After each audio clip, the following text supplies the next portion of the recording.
Howdy, this is Jim Rutt, and this is The Jim Rutt Show.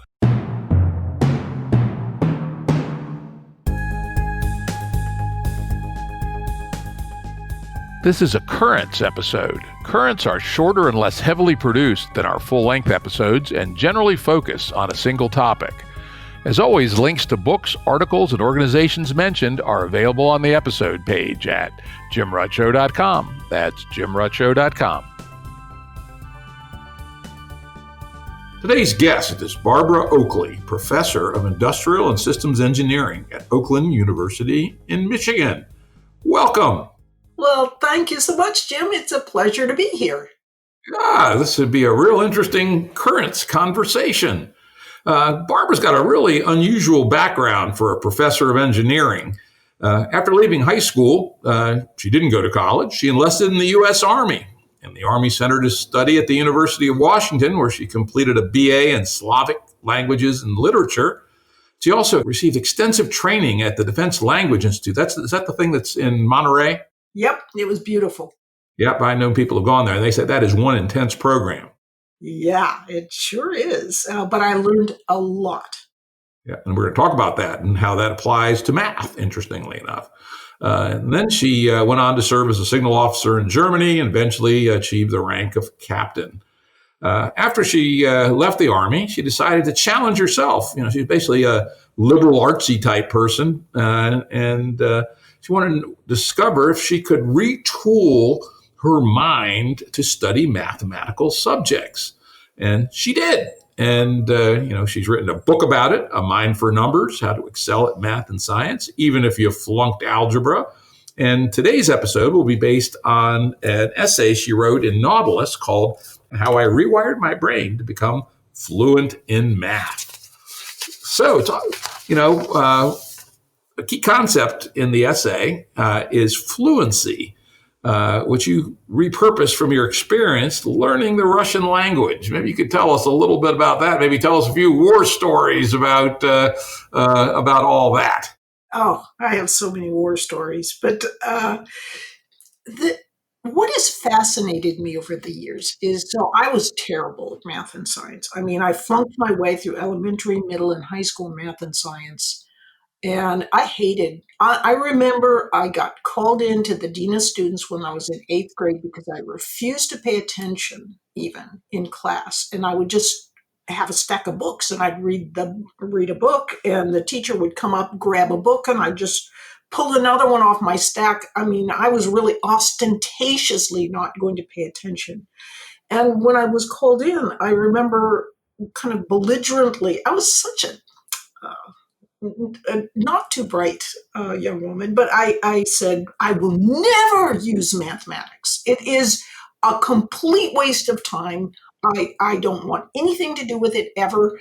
And then when I enlisted in the Army right out of high school, I went to study Russian, and the Army, they sent me off. I did really well in my studies, and they sent me to get my bachelor's degree in Slavic languages and literature. And then in their great wisdom, they made me a signal officer, which meant that I was in charge of cable systems, radio, switchboards, and so forth. I didn't even know what a volt was. What's an amp? Why does a circuit have to go out and then come back? Why can't it just go out? I mean, I didn't understand any of this stuff, but what did start to become clear is, there's something to this math business, and technology is actually quite useful. And in fact, it's really very interesting.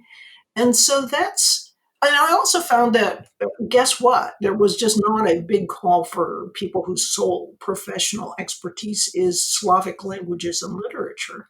So when I decided to go ahead and complete my service and get out of the Army at age 26, I thought, well, nobody wants to hire me. I'm supposed to be kind of adventurous and open to learning new things. Why don't I see if I can change my brain? And what really surprised me was the techniques I had used to learn language, which are really very good techniques because the Defense Language Institute brings in the top experts from around the world, and they had put together programs for learning languages that were outstanding. And they had to, because during World War II, it was you better learn a language fast when you did have to learn one.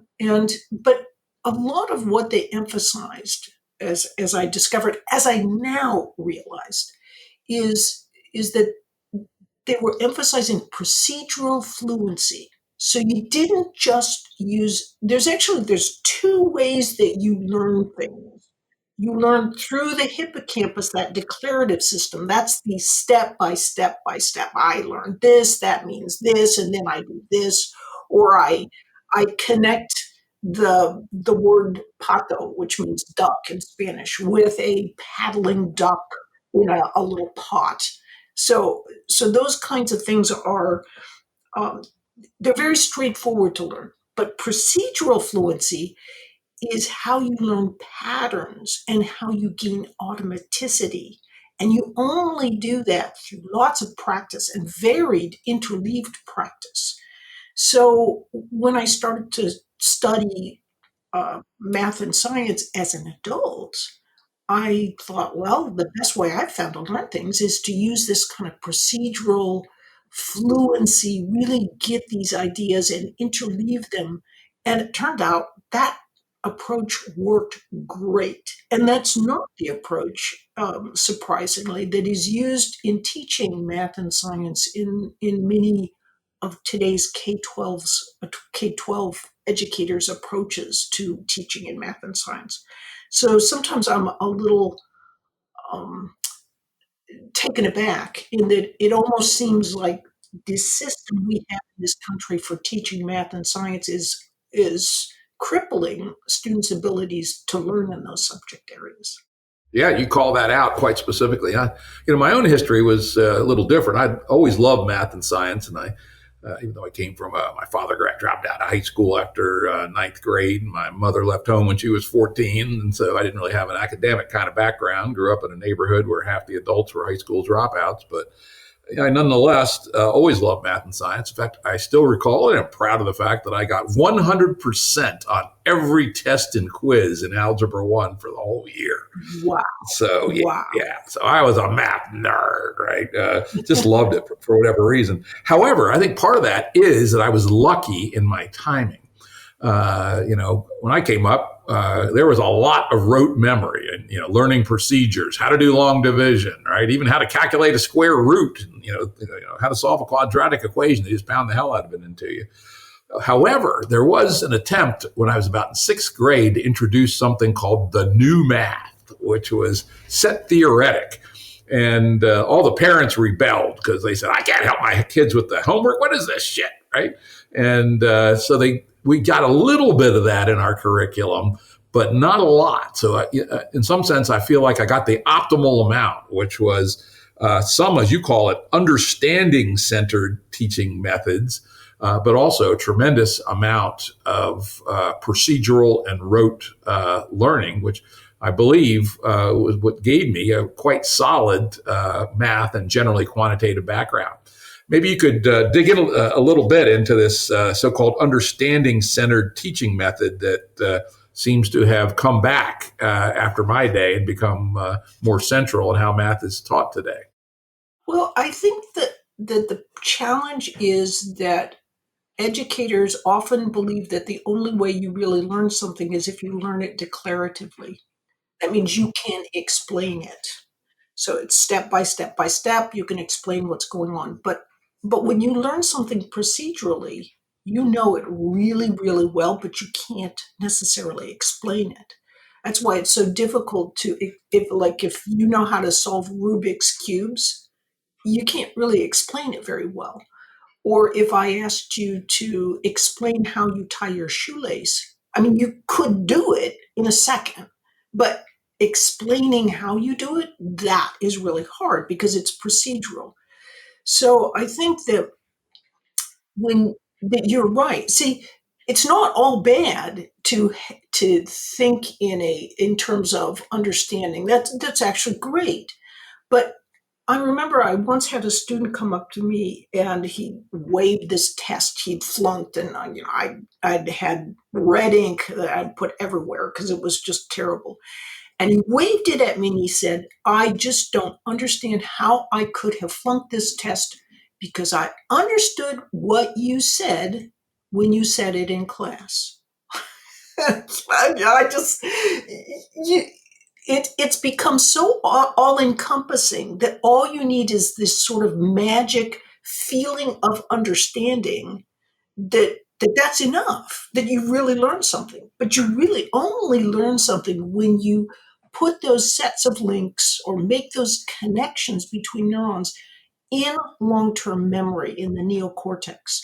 And just understanding something does not, like temporarily kind of caught it, but if you don't practice with it, if you don't really cement those links, you don't have it. So you're just fooling yourself, and I'm sure you know the Dunning-Kruger syndrome of you think you know something and you don't know it at all. So in some sense, you're so stupid that you don't even realize how stupid you are. And of course, Yeah, funny. I have that. I have Dunning Kruger in my notes, and I was going to bring that forward. And a fine example is comparing U.S. High school students with East Asian high school students. oh yeah. The American high school students think they know math at a pretty high level. Their level of confidence in knowing is high, but their actual ability to perform is low. While in East Asia, it's the opposite. The East Asians are relatively unconfident about their knowledge of math, but they can perform at a high level. So that's kind of really interesting that our American way of teaching, what you call understanding centered, has clearly resulted in Dunning-Kruger syndrome with respect to actual ability to do math. That's right. I think a problem is, so there's several problems. What educators will do is, if you bring up, for example, that the PISA tests, that Asians often do far, far better in PISA tests. And indeed, you bring someone from China in eighth grade to do eighth grade US math, and it's a joke to them what we're covering. And so the response by educators, unfortunately, has been just to demean the PISA test. Oh no, well that's just a stupid test. It's not really testing the full abilities, which actually it's testing some important abilities. And if you're going down on that slope of PISA tests, that's not a good sign. But the other thing that they do that is, to my mind, even worse is that they conflate challenges in, for example, the Chinese educational system with challenges in the US system. And what I mean by that is educators will often say, well, we don't want our students having this rote memorization approach to learning in math. And we don't, I mean, to some extent. But the challenge is that the Chinese educational system also does something really, really different. I mean, it idolizes teachers to such an extent that you never want to object or ask questions or do any of these kinds of things. So it's a cultural approach to learning that can, in some sense, suppress creativity, but it has nothing to do with the fact that you've practiced something really well and you've gotten really good at it, as you would do um, as you do in math. So you need to do when you're learning how to play the piano or learning a new language and so forth. You need that practice, and it certainly doesn't suppress creativity if you've practiced a lot with the piano or with learning a language or learning how to ride a bicycle. But somehow, I know that when I expressed in a New York Times op-ed that practice is important in learning math, and there's plenty of evidence from that about that in research, which should be an utterly benign statement. But you would have thought I just said, well, we should burn down all elementary schools in this country because math educators are like, oh, practice? Oh, no, that's evil. You shouldn't be doing that kind of thing because that's what kills students' love of the material. And it's like, no, it's not. It's actually practice that helps students master it and grow to love it. And in fact, if you look, at like hiring committees that I've been on, virtually every one of thousands of applicants are from countries that have the methods of learning math, that are dismissed by U.S. educators. What is going on here that that all of our engineering applicants are actually, they're from these countries who have, so to speak, the wrong approach to learning. Clearly, it's the right approach. It's helped them. So I think the educators need to perk up and look at what's going on instead of sort of circling the wagons and thinking defensively that their approach has to be right. Yeah, it's unfortunate that the education departments, even in the most elite universities, are often 50 years behind the times with respect to things like cognitive science, or even, as you point out, plain old results, right? It's an extraordinarily conservative in the sense of looking backward in time discipline. I can tell some stories of there, but I probably shouldn't, so I won't. I want to hear them. Oh, goodness. Well, I got to tell you one story. I was helping an elite university design a PhD program in cognitive science, cross-disciplinary, where essentially it would be PhDs in applied cognitive science across. We got the dean of the business school to sign in, the dean of the medical school to sign up, the dean of engineering, and of course we had the dean of arts and sciences, where psychology was, which had a very strong cognitive science department. We were all, everybody was on board, and then we decided, and along the way we also decided to go talk to the education school. Guess who told us they weren't interested at all? The education school. I remember once pursuing the dean of the School of Education down and around a hallway because she refused to sign off on that she was supporting a grant proposal that would be about practice as a method of helping students learn math.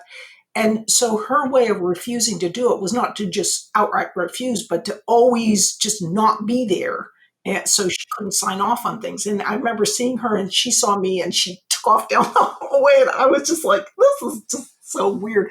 But another thing there is some visionary work being done in education, and cognitive psychology has done some fantastic research that I base my work on. So I certainly don't want to dismiss everything, but I do have to laugh because lately there's long been this flood of, online learning is terrible. It's just awful.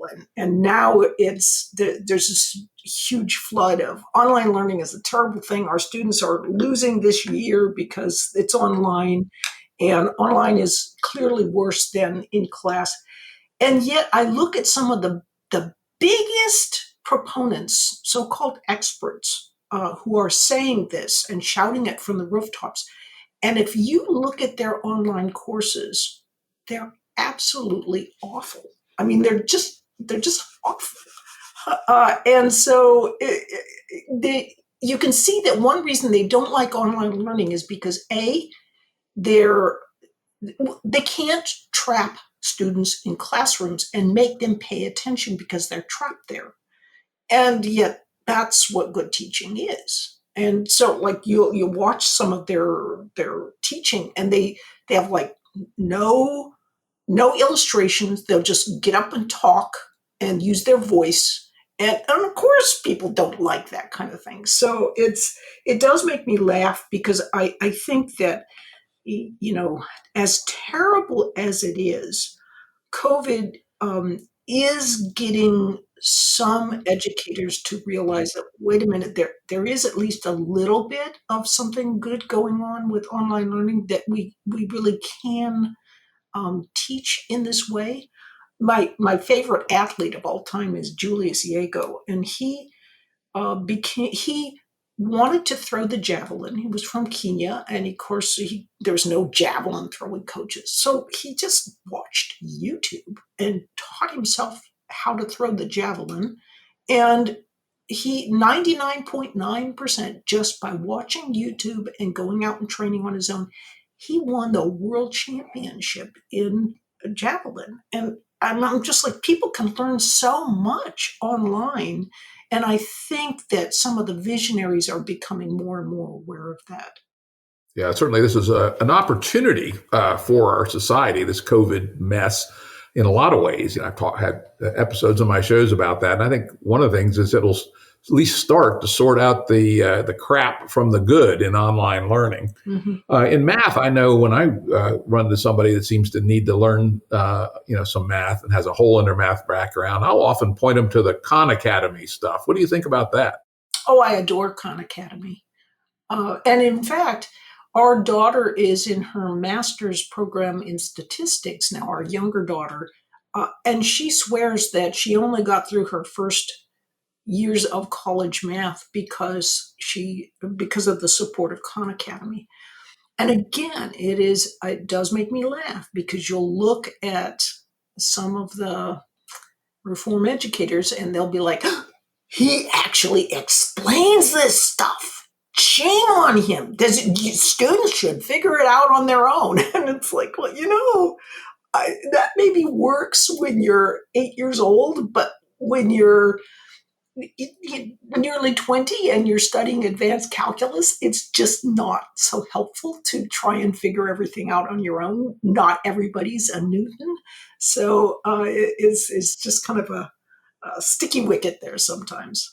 Yeah, indeed. One of my friends, Zach Stein, has written a fair amount about innovative education. He calls it the need for teacherly authority. Mm-hmm. The idea that the kids can find their own way through the underbrush is just not realistic, at least not in any reasonable period of time. And so the teacher has to point the way, essentially. There is so much evidence from evolutionary theory that supports precisely that. If you look at Dave Geary's work, there's plenty of evidence that the more there's like two ways of categorizing knowledge.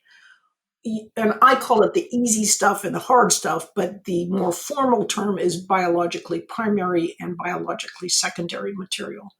So biologically primary material is stuff like being able to recognize a face or being able to speak a native language.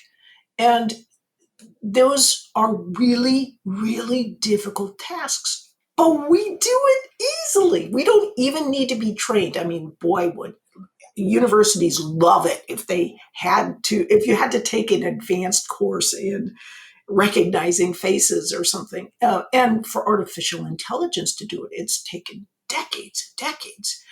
But the thing is, the more advanced kind of material are things like reading, writing, and doing mathematics. None of these things were what we've done from an evolutionary perspective. And to do those kinds of things, you have to actually kind of push wiring and rewire your brain, which is why it's important to learn these kinds of things when you're younger, because it helps that rewiring to take place if you're young while it's pushing things aside. But the more biologically secondary the material, in other words, the harder the material, the more that explicit instruction mixed with episodes of active learning becomes important. There's one paper by Freeman, and it did make me laugh. It's like active learning, I'm paraphrasing the title, but it's active learning is super important in STEM education. And the conclusion, and it's a very well done paper, and it's a large meta-analysis that in essence concludes that active learning is the be-all and end-all, that without some active learning in the classroom, the students are not going to be as successful. But the implication of that paper is that you should always spend all your time doing active learning. That's not exactly what they say, but it's, if you look at the title and sort of the implication, what people walk away from that paper with is, well, you should just have students be figuring things out and doing things actively all the time. Yet there's another paper, another massive meta-analysis published 8 years before that, that says that active learning really doesn't do squat. It's really problematic. Discovery-based, experiential, all these kinds of things. They're not good methods. They produce failures. So who's right? Is it Freeman or Kirchner? Which paper is correct? And the answer is both papers are correct. It's just that the it's the interspersing of explicit instruction with bits of active learning, with bits of explicit instruction back and forth. That's what's really, really helpful for students.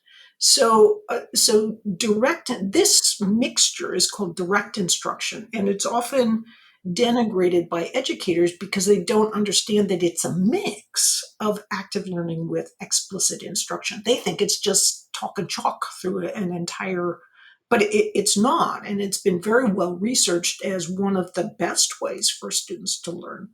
So it's kind of funny in that we do understand a lot about how people learn effectively. It's just that business of when an expert gets in mind their idea of what something should be, they can be utterly inflexible about anything different, any different approaches, because it could affect their career. And even long ago, Santiago Ramon y Cajal, the wonderful founder of, he's called the father of modern neuroscience, he said one of his greatest attributes was that he was flexible, that he was no genius, that he wasn't that smart because he didn't grow up being really smart. And that meant he was used to making mistakes and correcting his mistakes.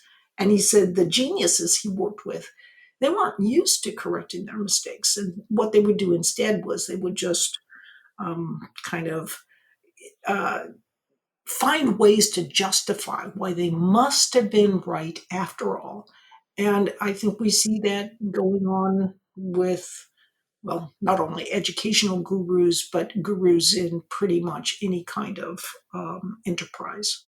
Yeah, that's justification is a core human cognitive capability. In fact, we've had Greg Henriques on a couple of times on the show, who's a professor at James Madison University, and his theory of human cognition is called justification theory. That's what humans do, right? At least that's a little overstated, but a big part of his broader tree of knowledge theory is justification theory, and that humans, unlike other animals, one of the new capabilities that we added since the chimp is this capability to justify our own actions. Very strong, unfortunately. Yeah, that is really fascinating. But what I find interesting, so like when I'm teaching engineering students, I've got these cocky, they're usually guys, and they're like totally cocky. And and the thing is, you want to say, don't be so cocky about stuff, especially when they've got kind of Dunning-Kruger syndrome. But at the same time, a lot of engineering successes have occurred because of this cockiness. You look at Isambard Kingdom Brunel and his brilliant bridges and tunnels and things. And it's like, this is all impossible stuff. He can't be doing this. And it was his sheer cockiness that got him off the ground, so to speak, or literally. Whereas if you're a little bit more um, uh, like willing to accept your own flaws and so forth, but almost too much so, then you can end up in trouble because you're indecisive and it's hard to get things done. And I've worked with people, and I'm sure you have too, where they'll just ask you they're incapable of independently making decisions, and that just can drive you crazy too. Yeah, very similar to business. In my business career, especially entrepreneurs, I did a number of startups and have helped other startups. Truthfully, if you're not a little bit overconfident, you Mhm. probably shouldn't be in the startup game, right? Right, right. You have to believe probably more than what a cold-blooded analysis would say. On the other hand, you can't be too crazy. You can't be disconnected from reality. So it's this, I call it an optimistic bias, but grounded in reality is probably the right place to be, something like that. Yeah, I think that's a good way of putting it. I've heard that one of the biggest challenges in training diplomats, though, is that they tend to be overly cocky.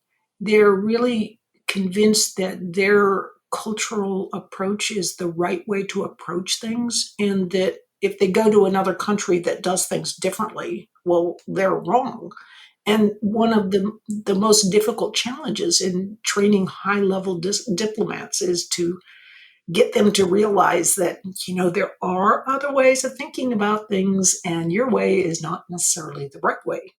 Yeah, well, certainly in those kinds of cases, we're talking about cross cultural. That's very important to have a certain amount of modesty. Right. Oh, yeah. Yeah. And I was going to, before we move on to the next topic, I was just going to mention, you mentioned direct instruction, which indeed is, by every measure, a very successful way to teach. Mention that at a school of education, and they'll get the guns and the flaming torches out. That's like the worst thing you can say at a school of education. Isn't it funny? It's just a shame. Uh,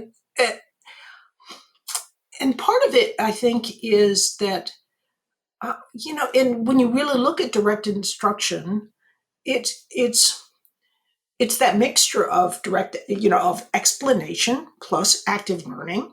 And that just makes common sense. The students are very much involved in what they're doing. Um, but it's this weird thing because I'll talk to some people and they'll say the it's just not true that constructivist approaches, which means basically student-centered learning, that students are put in charge of their learning, that it's just not true that teachers will just dump students off to do their own learning. Constructivism actually entails explaining and then having students do things. So it's almost like they'll just put a different set of terminology, and we're actually talking about the same things as being optimal for students. But what I have come to discover is that um, very high level educators who are affiliated with really good schools, it's absolutely true. They will mix explicit instruction with active learning. And so their form of constructivism is a very powerful one. But they are often completely unaware of what is going on in a typical inner urban school, for example, or a rural school, or where when these constructivist approaches are promulgated, it often can end up as, okay, you guys, you do your stuff, and I'm going to answer my emails and check my what I'm working on because your job is to teach yourself.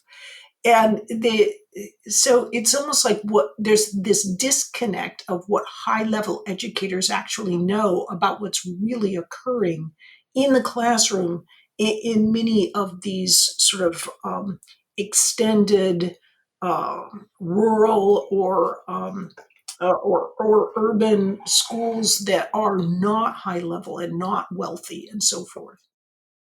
Interesting. Yeah. And I know, for example, some charter schools that have focused on direct instructions in the inner city have done remarkably well, taking the same students. Absolutely. And what's funny is, let's see, if you read Eva Moskowitz's the education of Eva Moskowitz, and she talks about starting up a series of charter schools in New York City, and she was going up against the head of the teachers union, who was also starting sort of a equivalent charter school, and so it was going to be the proof. is right there. They're going mano a mano at each other. And of course, Eva's schools came out stellar. And the other school, I believe they had to shut that school system down because it was just doing so terribly. And then, of course, the head of the teachers union was like, somebody else took over and they weren't doing it right, and, justifying things. Uh, um, but teachers, I do think that charter schools, they're not perfect. There's no system that is perfect, but to have a monolithic lock on how children are taught is a recipe for um, some pretty poor approaches for students. Yeah, unfortunately, we're seeing it in the results. Let's go on to the next topic. You talk about the relationship between learning math and learning a sport. You talk a little bit about golf. You may have some other examples. Maybe you can dig into that a little bit. Okay, so when you're learning something, you can learn through the declarative system. And what's happening is your working memory, which is kind of like what you can hold temporarily in mind, is sending information through the hippocampus into long-term memory. And the hippocampus kind of massages things. Eventually you can get to learn it so you don't even have to use the hippocampus. You can kind of just draw something from long-term memory.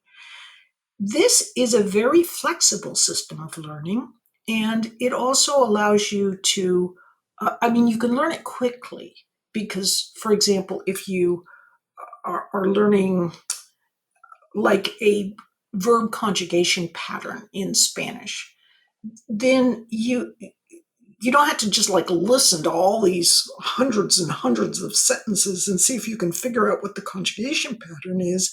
You are directly told what that pattern is.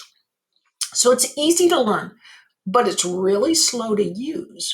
Like if I'm trying to say something in Spanish, I'm like, now is that hablo, hablas, hable, no, hablando, which one is it? So it's slow to use, fast to learn, but slow to use. I can get around to getting the right answer, but not with a speedy, fluent proficiency. However, if I learn some facts through my procedural system, the procedural system, it largely encompasses the basal ganglia. You are completely unaware of how that system learns. It's like you're trying to hit a ball. Well, you tell yourself, okay, hit the ball, and then somehow magically inside your system, that procedural system, it figures out through enough practice how to hit the ball, or how to type on the keyboard, or how to drive the car. And the thing is, it's very slow to learn, but it's really fast to use. So, like when I'm typing on the keyboard, don't even ask me, the second finger from the end, which keys does that type? I couldn't tell you, but I can type really speedily. But it's inflexible. If you change the keyboard keys, it would take me a long time to adjust to that. Now, when you're learning something like a language, you you are learning both through your declarative system, you're setting links there, and that's really it's fast to put those links there. You're also learning through the procedural system, at least you hope so. And what can happen with people is they can be learning a language and they're learning everything declaratively. And then they actually meet a person from that country, say Chile, and the person talks to them and they know the words, they know what they want to say, and nothing comes out because there's no procedural fluency. You have not You've not set those sets of links through the procedural system to draw on. So the result is you stand there with your mouth open and you can't say a word. Or if you do talk, it's very halting. So this is why it's important to learn both declaratively and procedurally so that you're not just speaking, but you're speaking fluently and easily without having to think about it. This is also the case with math. You want to have it so that when you look at a problem, you intuitively have a sense of how to solve that problem. And that only comes through lots of practice and interleaved practice. That means mixing up somewhat similar types of problems. So you know that, for example, you've got to use the geometric distribution here as opposed to binomial approaches there. You know which one to select based on the fact that you practiced a lot. So procedural fluency develops through practice, a lot of interleaved practice, and both are very important in learning, for example, mathematics.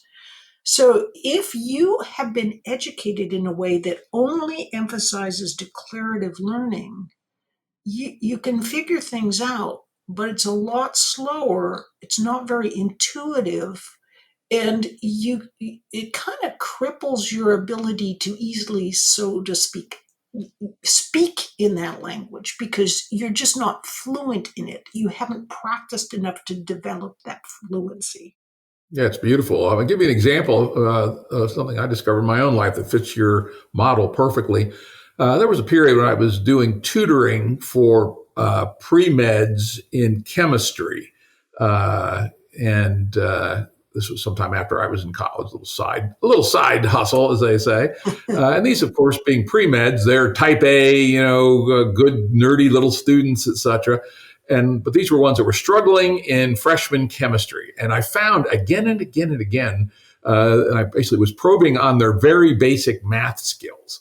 And I found that like more than 50%, their fundamental problem, you'll love this as somebody who has, mastered this stuff, that the failure was in the most basic manipulations around fractions, the stuff you learned in fifth grade, basically. There you In go. particular, I found one in particular, which was here they are, type A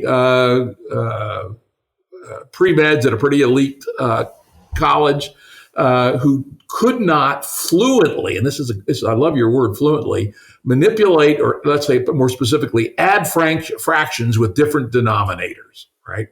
And when you're doing dimensional reduction, dimensional analysis in chemistry and solving, rate equations and things like that, you're constantly manipulating fractions.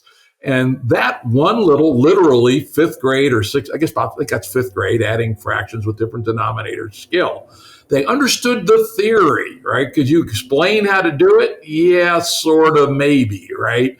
But could they do it fluently when you had to do it in production, when you're doing your homework or in an exam? Absolutely not. And so I would find these simple procedural holes that they had. It was almost always in fractions, hilariously. People understood decimals fairly well, but they did not understand fractions. And I just drilled the hell out of them until they had, at their fingertips, unconscious procedural memory on how to do the relatively simple mechanism to add two fractions with different denominators. That is, you are right at the point. And I think even underneath this problem with fractions is the fact that multiplication tables are largely discouraged. Educators discourage learning the multiplication tables by heart. You can't manipulate fractions very easily if you do not know the multiplication tables. And so I do see that, for example, it's somewhat the same as you. I would see people who they look at something like 1 over 1 over k, and they'd look at that and they'd be like, what is that? How do I handle that? And it's a very simple, if you practice, you look at that and go, that's just k. Hey, just flip it over, right? We know that. All of us math nerds have got that beaten into our heads over the years by constant practice.